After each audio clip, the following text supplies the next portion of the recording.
What are the unique pitfalls, traps, spiritual landmines for Christian men in their 70s? And by asking that question, I think we're going to talk about a wider swath of the church, because the enemy wants to trip you up in your 20s, 30s, 40s, whatever stage of life you're in, whatever gender you are. But I want to focus today on those men in their 70s, because I have a friend who's 71, and he made an observation back at the end of May that really resonated with me, and I think it'll do the same for you today. Randy Alcorn is straight ahead on the program, From the Heart to the Heart for the Heart. And this program, as I mentioned, is for women of certain ages as well. So come on along, join the conversation. First, with a thank you to the team here on Chris Fabry Live. Ryan McConaughey is helping out. Lisa, who's doing all things technical. Tricia is our producer. Josh will be answering your calls. And don't forget those who are helping us reach our goal for the month of June. We're less than a week away from the end of the month. July 1 is 1 week from today. Can you believe it? The final days of our offer of Dr. John Perkins' book are coming in the next 6 days. One Blood, Parting Words to the Church on Race and Love. Dr. Perkins passed away in March, and to honor him and his legacy and his message and his heart cry for reconciliation, we are sending anyone who supports us in the next 6 days a copy of that book, One Blood. Go to chrisfabrylive.org. Let us know you want to get a copy, chrisfabrylive.org, or you can call 866-95-FABRY to give. He lived what he preached. He lived what he wrote. He loved the church well. Let his words sink deeply into your soul. Dr. John Perkins. Give a gift today, 866-953-2279, or go to chrisfabrylive.org, where you'll find out more about our guest today if you didn't already know. Randy Alcorn is founder and director of Eternal Perspective Ministries, former pastor. He's spoken around the world and taught on the adjunct faculties of Multnomah University and Western Seminary in Portland. Randy is the best-selling author of more than 60 books, including Happiness, Heaven, which is a really heavy, big book, If God is Good, and the award-winning novel Safely Home. He lives in Gresham, Oregon. He was married to Nancy 47 years before she passed away. 2 married daughters, 5 grandsons. Randy, welcome back. How you doing today? Good, Chris. Always good to be with you, and I loved you talking about John Perkins, a dear friend and a wonderful brother, and wow, I just can't say enough about his impact on my life, as well as countless others. Well, he ran his race to the end. He's doing one of the things that we're going to talk about today is not coast, but he ran it all the way to the end, and that's why I really wanted to give this book, that book away this month, One Blood. Now, you just got back from a trip to Atlanta. Before we jump into the topic, you went to Atlanta. It's a Passion City Church. It's Louis Giglio's place down there, right? And that, to me, I've seen a couple of the videos. That looks like it was a pretty big deal. What happened down there?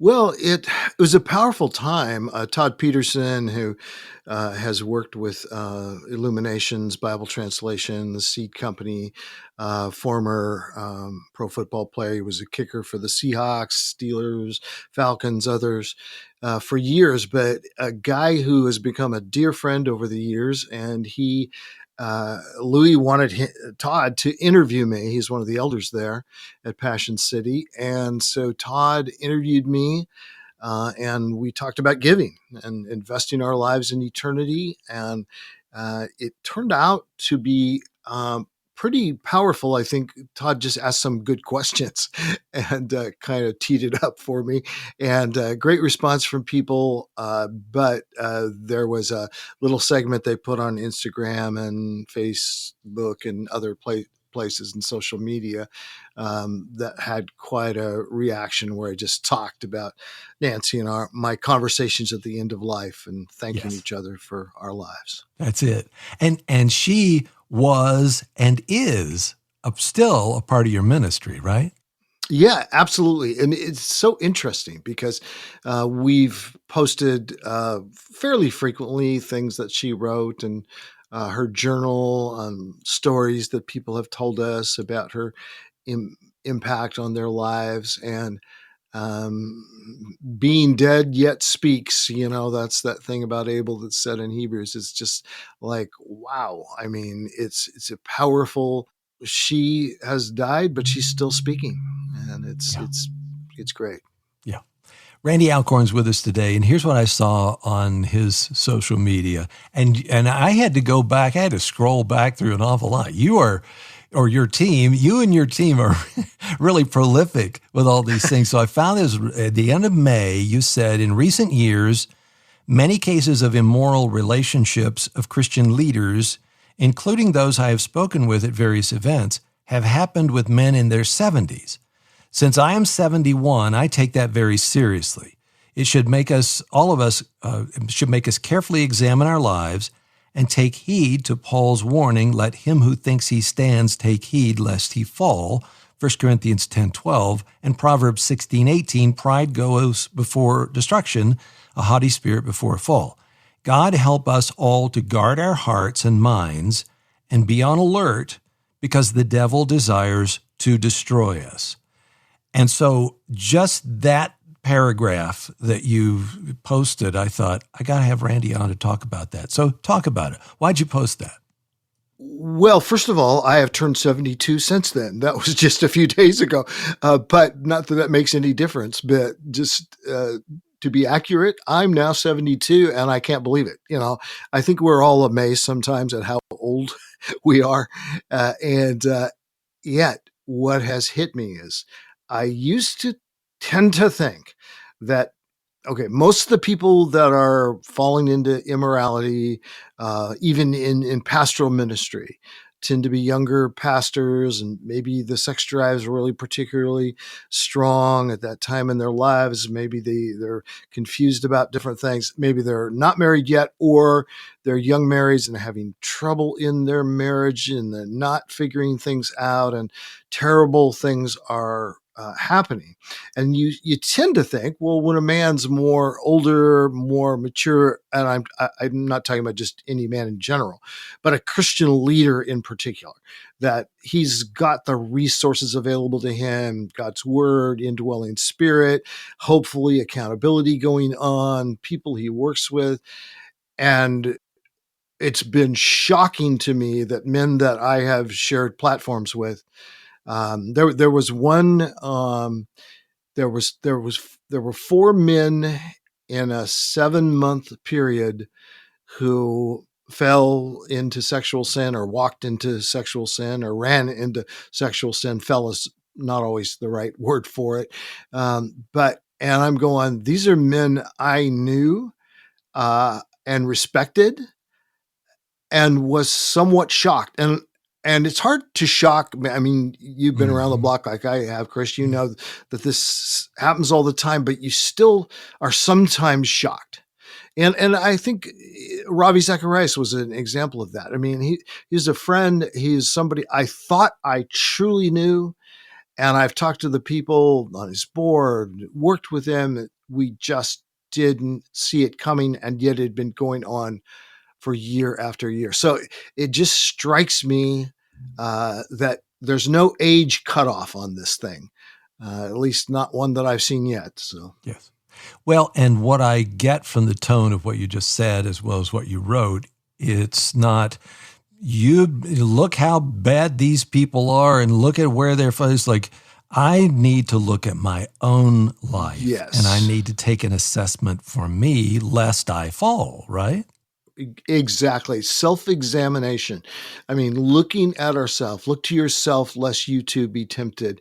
And we are going to be tempted. And I'll tell you, self-righteousness and a dismissive attitude, oh, that could never happen to me. In my book, The Purity Principle, I tell a story of when I was in Bible college, and one of the professors, my favorite professor, my freshman year of Bible college, he was terrific.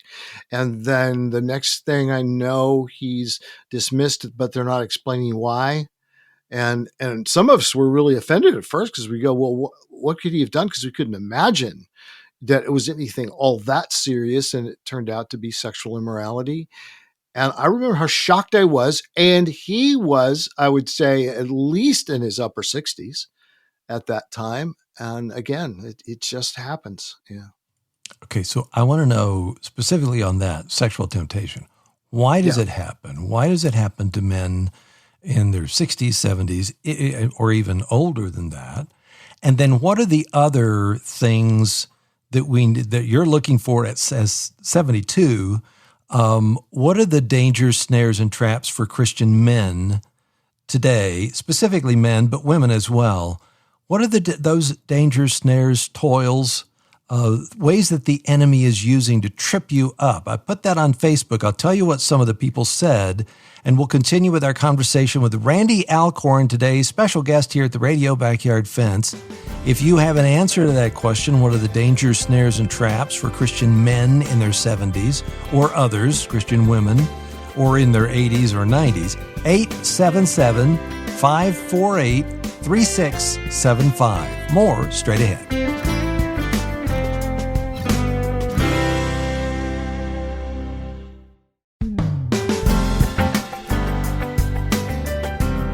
I know many of you have appreciated the writing, the ministry of Randy Alcorn, and he's back again today. And if you'd like to find out more about him, link to his website, or see the featured resource as Multiple Purity Principle that he talked about a minute ago. And then there's a booklet mainly for Christian leaders about sexual temptation. We're going to put that up there as well. Just go to chrisfabrylive.org, click through today's information. But we're talking about those men, Christian men in their 70s, and Christian women as well. But since Randy's a man and I am too, I wanted to find out from him, why is this on your radar? What are you thinking about this? And I told you in the break, I know what you're talking about, who you're talking about here, and most people who are listening may be able to read between the lines. But it seems to me that there was an on-ramp. There was a long season of temptation that then the line was crossed, and then there was a long season of continual sin that was just not struggled with, but was given into. So talk to me about why. Why in the 70s have we seen this happen? Yeah, I think it is a gradual thing often. It doesn't come out of the clear blue sky. We may think it does. It's the people around are shocked, but we don't realize that just as it would be true in our lives, sin happens. Sexual sin happens often after a long period of desensitization, little compromises, not huge ones, but they become huge, but only after we've tolerated them and lived with it and not even realized what's going on. So I think what can happen, some people who are in their 70s are retired, though these Christian men in ministry that I'm talking about had not retired. But I think what happens sometimes is the older somebody gets, the more he's trusted, and younger pastors might be in accountability groups, and it's just known that the elders of their churches are encouraged in who are you meeting with, who are you. But it's almost like we have this idea that when a man gets old enough, that this is not going to be a problem for him anymore, and that just simply is not true. Sometimes he feels like, okay, I'm past my peak. And so because I'm past my peak, maybe I want to prove something to myself. And so I'll entertain a relationship I shouldn't entertain. I'll compromise with the things that I'm watching on television. Sometimes it's a man.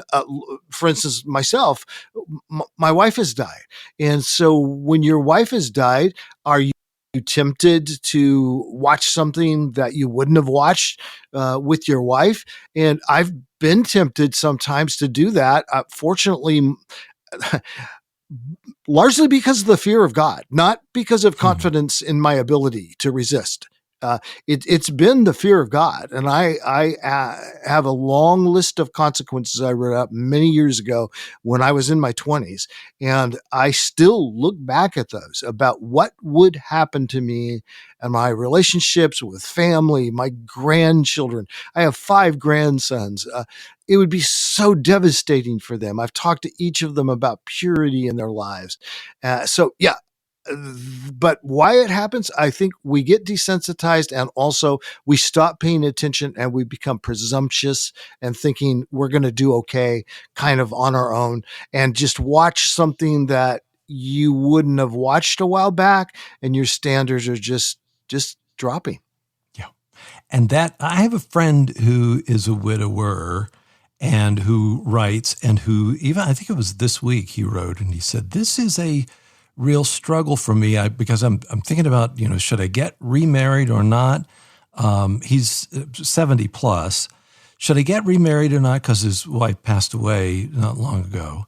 And that temptation, you hear about this not with Christian men who are leaders, but Christian men who are moving in with a woman who is of the same age, type of thing, and compromising Right. that way. So it's interesting to me that you will bring this up, because several people on that Facebook post about the dangers, snares, and traps for Christian men in their 70s, one of the words that came up again and again was isolation, that Right. they are isolated from others. That fits in here, doesn't it? It does. And you can be a popular on the circuit, the Christian circuit speaker.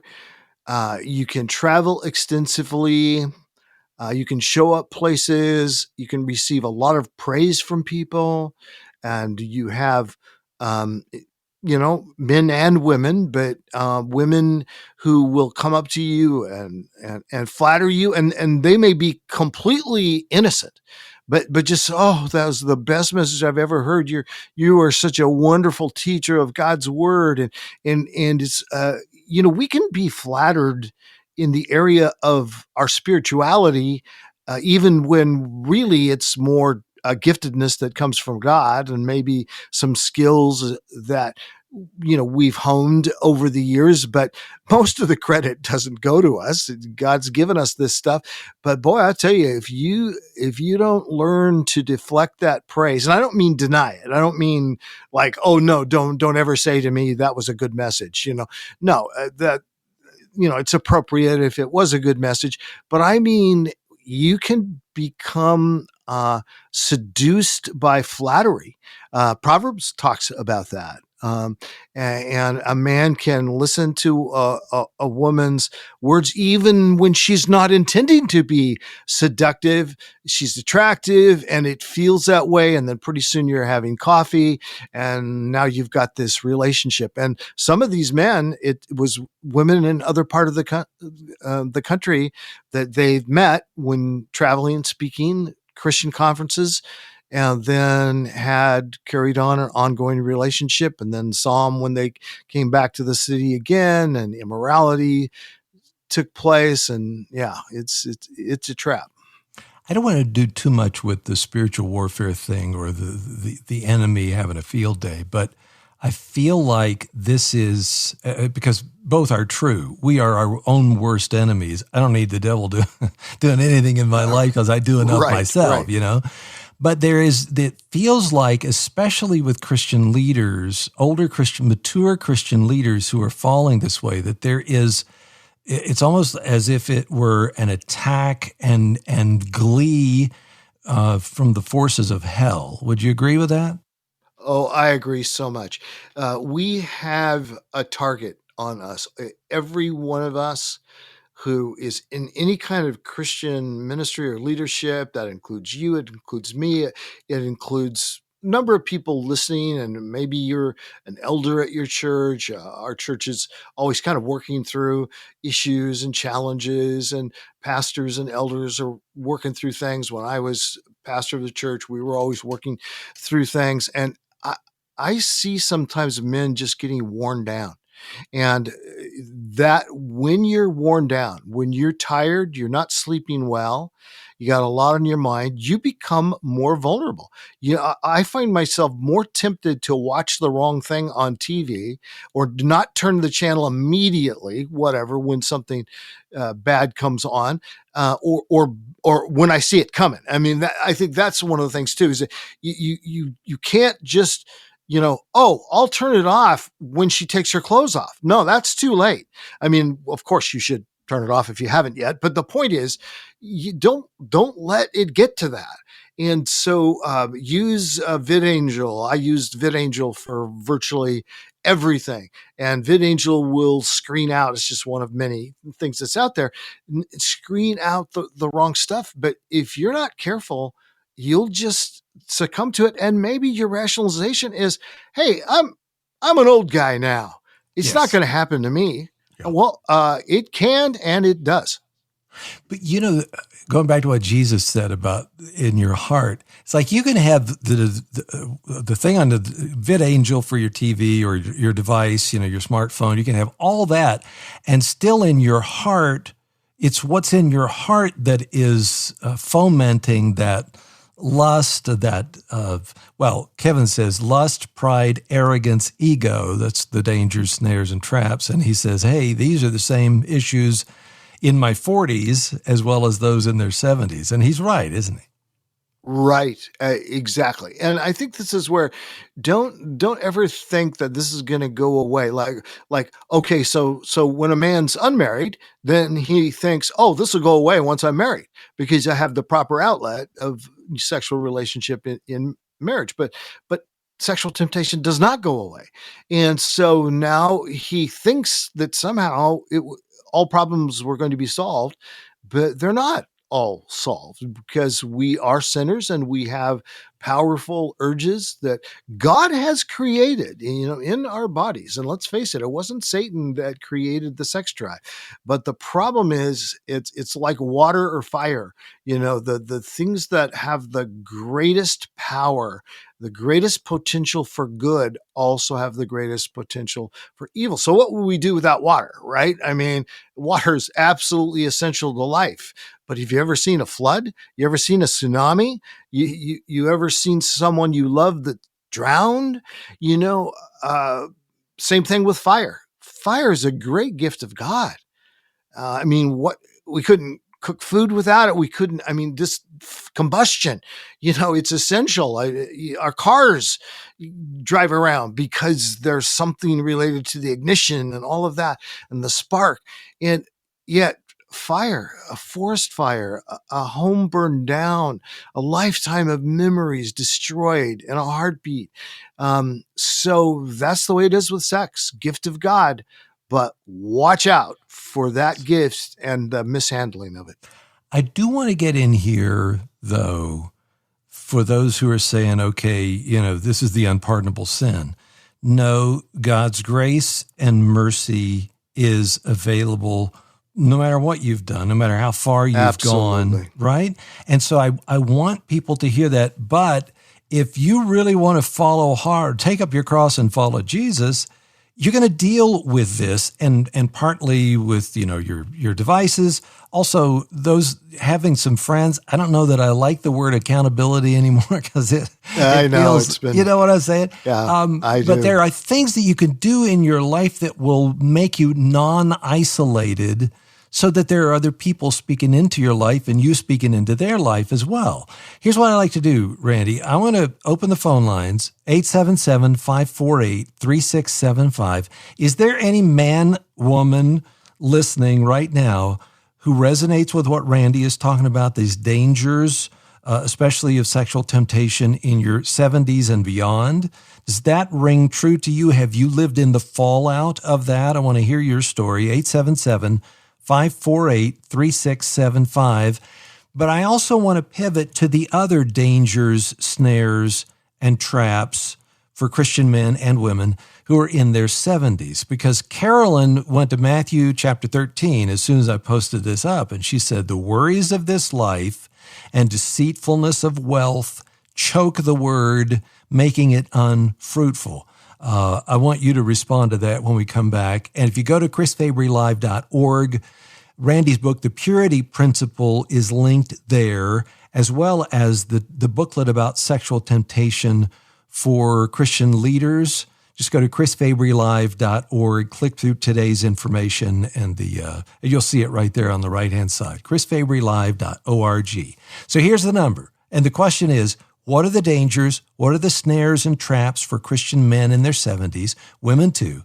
877-548-3675. Is it worry? Is it the deceitfulness of wealth? Daphne says, not mentoring the younger generation, coming alongside those who are a little bit younger than you are and pouring your life into them. What would you say? 877-548-3675. Randy Alcorn is at the Radio Backyard Fence, and I'm glad he is, and I'm glad you are as well. We'll continue on Moody Radio. Again, the website, chrisfabrylive.org. The number's 877-548-3675. More straight ahead.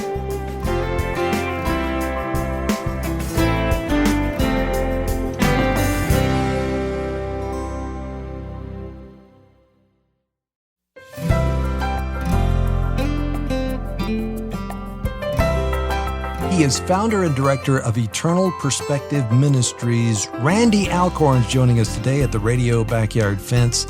And if you go to chrisfabrylive.org, you'll see the Purity Principle as one of our links, as well as a booklet for Christian leaders on sexual temptation. And the whole reason we're doing this program is a few weeks ago, Randy posted this idea. He said, I'm 71, now he's 72. But I take this idea of men and their sexual integrity seriously, especially with those who are falling. So my question was, what are the dangers, snares, and traps for Christian men in their 70s? And women can get on this too. And the very first answer was worry. Chuck also said that, worry. What would you say about worry, Randy? Well, it's interesting because the Greek word it's translated worry, or one of them, literally is the dividing of the mind. And so I think what happens is worry distracts us. Worry concerns us, sometimes obsesses us. It's got that deeply emotional, aspect to it. It relates to fear, to dread, and it doesn't work in our favor. And that's why Jesus actually commands us not to worry. And you think, well, everybody worries. And it's like, well, everybody does, but that doesn't mean we should. We need to have a bigger view of God. We need to look at the sovereignty of God, trust God, and make wise decisions, because many of the worries we have, we contribute to and sometimes create in their entirety. Materialism, the love of money, all those kinds of things. And certainly the love of money really relates to sexual immorality. Statistically, the greater an income someone has, the greater the chances of them committing adultery. Really? There's, studies have proven that. Yeah. Wow. One more, and then we'll go to your phone calls. Not mentoring the younger generation, meaning just kind of coasting along and not looking at the responsibility and the opportunity you have to speak into the lives of those who are coming up behind you. What do you say about that? Oh, boy, that is so true. And that's really convicting too, because I have close relationship with my 5 grandsons who are all teenagers or older. One of them got married last summer. Another one's getting married this summer. But these are guys who I look and I go, have I recently sent articles their way, recommended something, sent them a copy of one of my books or booklets that can be read on this? And then I'm thinking, I have with a few, but not with some of the others. And it was convicting to me when that was said, the next generation. Yeah. Gary is in Florida. Gary, why did you call today? Well, I was just going to share that when I ask, I go on dating sites because, divorce And I ask married people, I go, you know why people go like on Match or these dating sites? And they never know. And I go, loneliness drives everybody to the dating sites. Right. And that starts the process. If you're going to get off track, that's why people are there. It's very interesting. Yeah. What do you say about that, Randy? Oh yeah. I mean, loneliness is it's a sickness of the soul, and I don't mean it's because people are bad. I mean, everyone needs company. Everybody needs companionship. Everybody needs friendship, and there are good ways to find it and bad ways to find it. And some people meet other people at church in a older singles group or whatever it might be, and then they the church can actually become a sort of a means to pursuing an immoral relationship, not because the church wants it to be that way or anyone wants it to be that way. It's just the fact of life. Somebody who's been married before is accustomed to maybe having had a sexual relationship that they now do not have. They miss it, and so they have these desires and urges, and so a lot of caution needs to take place, and people need to speak into each other's lives, and directors of those ministries and churches certainly need to be very alert to that and to warn people and encourage them to avoid immorality, because it is not just that it's wrong, it's that it's stupid. It's going to kill you. He who commits adultery, he who sleeps with another man's wife shall not go unpunished. And those are the warnings of Scripture. Yeah. I think that's in Proverbs, right? Isn't that right? What you're coming to? Okay. Gary, thanks for your call. Mike is on the line. Mike, why did you call today? Well, I stopped my car and pulled over when I heard this because I'm going through the same thing. And you've given me a lot of good advice. A lot of good advice. And everything you're saying is true. And I'm going through this grieving process. And I try to rationalize my thinking, and the devil tells me certain things and God tells me the other. And it's like I'm going crazy here. But I know what path I should be following. And I know when God's telling me something, and I know when Satan's telling me something. Right. And you know what? I'm lonely. For my wife. And that's what Satan's working me at. Well, how long has it been, Mike? How long has it been since she passed away? Oh, about a month and a half, somewhere around there. Oh, wow. Yeah. And so I want a woman. But then I'm saying, God, how do I get a woman? Oh, go to church. You'll find a good Christian there. But not necessarily. There's hang-ups there, too, if I'm just trying to do that to get any woman. No, I want God to lead me to the right woman, not for me to just get any woman because I'm so lonely, and miss my wife. So everything you're saying is just unbelievable. I'm going through every one of those things. But I'm trusting God. And I do think that going to church, and that's what I'm starting to do, going to church and looking for a woman, because I'm lonely as heck. And this program, Mike, the whole reason why I did this program might be for you, Mike. And I'm just thinking every now and then I'll hear a call or see a name up here in a question. It's like, well, this is the whole reason why Randy posted that almost a month ago, and I saw it, and here we are. So speak into the life of Mike, Randy. Yeah, I would say do go to church. Go to church because it's the right thing to do first, to seek God. But that doesn't mean it ends with seeking God. It begins with seeking God, and that should be the center of it. But of course we need human relationships. The church is the body of Christ. We need to be connected with people. You have to be careful, of course, because it's like we're talking about fire and water, which can be so great. And man, when they're out of control, they're devastating. So you can end up just seeking companionship and friendship. And it can be innocent at first, but then you get into a situation, and before you know it, if you're committing immorality, you're not only dishonoring God, you're not only hurting yourself, you're hurting someone else. And this happens all the time. So much of it is we're part of a culture where it assimilates into the church the way it does its society at large.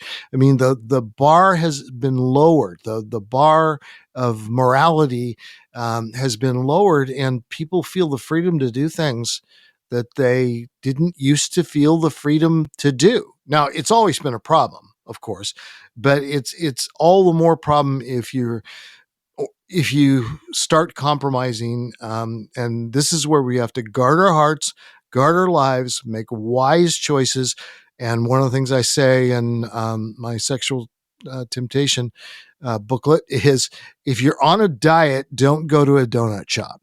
It's just like, because what am I going to do? And don't read donut magazines, and don't read, because what are you going to end up doing? You're going to end up eating donuts. And if that's Don't not walk what you by want the to do, bakery either. If you walk by the bakery, exactly. It's the same thing, because that Yes. aroma causes Exactly. you to. But you can't take away the desire. And I hear it in Mike. It's like I Yes. want to love my wife. I want a wife, and I want to love her. But I wonder if this situation, and it's only been a month, and Mike, God bless you. Yes. There'll be going to be people around the country who will be praying for you. But is it really is the need for a wife? Is there a woman? I need a woman, or is God? I need you to take the place of this, to fill this hole in my soul that I'm feeling right now. What do you say about that? Oh, I think that's so true, because so often we think it's like when you think, oh, I just want to buy a new house. I just want to buy a new car. And then what happens? You buy the new car, and it does not fulfill your life. I mean, you have a month where you're feeling great, and then something happens, the car gets scratches, or even if it doesn't get scratches, the point is, it just is not going to fill up your soul. So we're constantly, like it's an anesthetic, we're going after different things that we think will fulfill us. And you see it in Ecclesiastes, and you just end up empty. But the pursuit of God, the God in all of his goodness and holiness and grace and kindness. I think the friendship of Jesus has been huge for me since Nancy died. He's always been my friend. I no longer call you servants. I call you friends. Now, of course, we still are servants, but those were his words. So that's what I'm saying. And the point is, the friendship of Jesus means so much to me, and brings me such great comfort, and helps me when I'm really missing Nancy, to say, you know what? I don't have to have. God could give me another relationship, that remarriage. It's been 4 years, and I have not been anything close to that. But he still could do it if he wants to, but he's going to have to do it. Now, I don't think a lot of people realize the cost and the investment of developing a new relationship, taking on new family members, growing kids and grandkids that may be on drugs, that may be, there are so many complications to solving the loneliness problem prematurely or in the wrong way. Yeah. Father, thank you for Mike. Thank you for his heart, for the struggle that he's in, how honest he's been with us here today. Yes. I know there's somebody listening who's in that same situation who didn't call, but you gave Mike the courage to do that. So thank you for the desire that he has, the good desire that he has for a relationship, and that he wants to honor you with it. Would you draw very close to him right now, and would you give him encouragement? And thank you for my friends who are praying for Mike, and I pray in Jesus' name. Mike, hang on. I want to get your information. Randy Alcorn's with us today. There are more struggles of Christian men in their 70s and women as well, and we're going to talk about those and more Coming up straight ahead, the website's chrisfabrylive.org.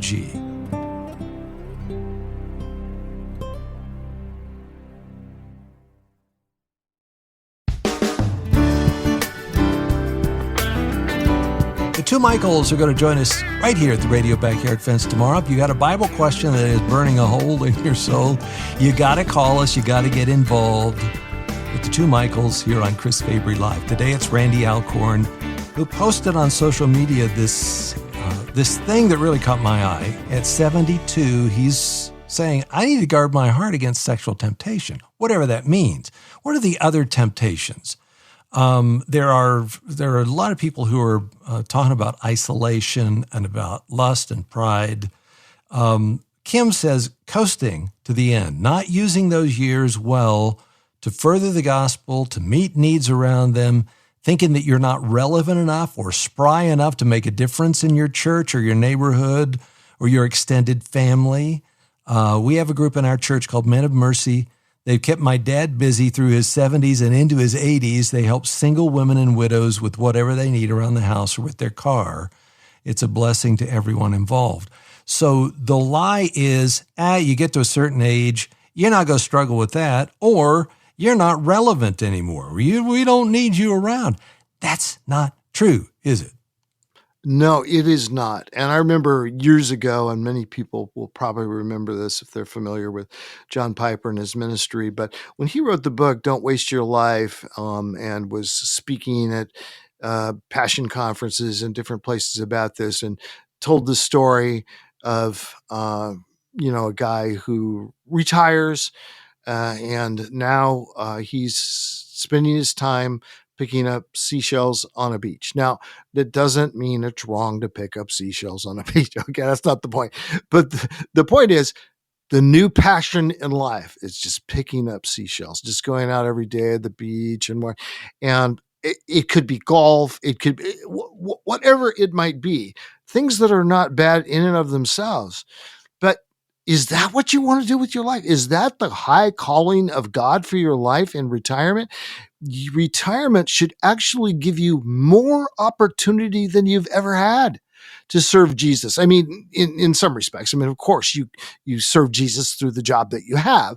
But the point is, there's a freedom to choose more broadly now. And I can go here, I can do this, I can volunteer with this organization, and you can be used of God to do great things in people's lives. And I know a lot of retired men and women who are serving God in beautiful ways and finding great joy in them. But I know a lot of others that are sitting in front of a television or just doing all kinds of stuff that's supposed to bring them satisfaction, but just doesn't. They don't like it, and they don't want to live that way. But it's hard to. It's like we had Alan Parr on Monday, and the enemy's lie was, you can never change. This is going to be the way, whatever addiction you have, this is the way it's always going to be. And that's not true. Jill said, I'd say the same issues bother women as well. Isolation, not feeling valued, worrying about the what ifs, my health fails, I become a burden to those I love, I have to give up driving or my home of many years. The older generation is deemed ignorant these days by TV and movies. No longer are we honored for living a life and sharing what we've learned along the way, so the next generation learns from it. We're kind of marginalized and pushed aside. So you can stay in that, or you can say, no, I'm not going to live. I'm not going to be a victim to that. I'm going to transcend it. But that takes some courage and fortitude, doesn't it? It does, and it takes initiative on our part, the courage to step into somebody's life and say, "Hey, just so you know, I'm your next door neighbor, and I'm retired, or whatever it is. I see you out here working on your lawn. I've got more time than I used to. Would you like some help with some of the projects around here?" And I mean, most people aren't going to turn that down. I mean, honestly, I wouldn't turn it down. Me either. Let me give everybody my phone number now, and so they'll call me and help me on my lawn. But seriously, it's like something where you go, and while we work on our lawn together, we can share life together. And it can meet your needs. It can meet my needs. It can meet. I've been in a group the last 4 years since Nancy died. For most of that time, been in a group of eight guys, and the next oldest guy in the group is 20 years younger than I am, and then it goes all the way down to a couple of guys. Well, one in his 20s and one in his 30s. Most of the guys are in their 40s. And so here I am, the old guy, but what a privilege to be with these guys. It's so fun. I mean, it's good for me. I hope it's good for them because I can bring some life experience, ministry experience to a couple of them are pastors that maybe is of some value to them. But meanwhile, my needs are being met as well. Bingo. It is such a treat to get to talk with you, Randy. Thank you for being available. I know you're busy and you're traveling around, you're speaking, and the Atlanta thing. Friends, look up the Passion City Church where Randy spoke and watch those videos that have come out. It'll touch you deeply. But for you to write about this and then come on here and talk, I can see from the response of folks that people are very thankful, grateful to you. Keep doing what you're doing, friend. And in the fall, you're coming back because there's a book that you've written about animals, I believe. That's right. All God's Creatures is coming out in the fall. Oh, it's going to be so fun. All right, Randy, God bless you. Come back and see us, okay? You too, Chris. His name is Randy Alcorn, and you can find out more about him at chrisfabrylive.org. We have a link to his book, The Purity Principle, as well as that booklet for Christian leaders on sexual temptation. Click through today's information right there at chrisfabrylive.org. You can also support the program and get a copy of the Dr. John Perkins book, One Blood, as we mentioned a little earlier. And come on back tomorrow because guess who's going to be here? I can't wait. It's always fun to have the two Michaels with us, Dr. Michael Rydelnik, Dr. Michael Van Lanningham. We will take your questions about the Bible, the Christian life, and a whole lot more right here on Chris Fabry Live, which is a production of Moody Radio, a ministry of Moody Bible Institute. Thanks for listening.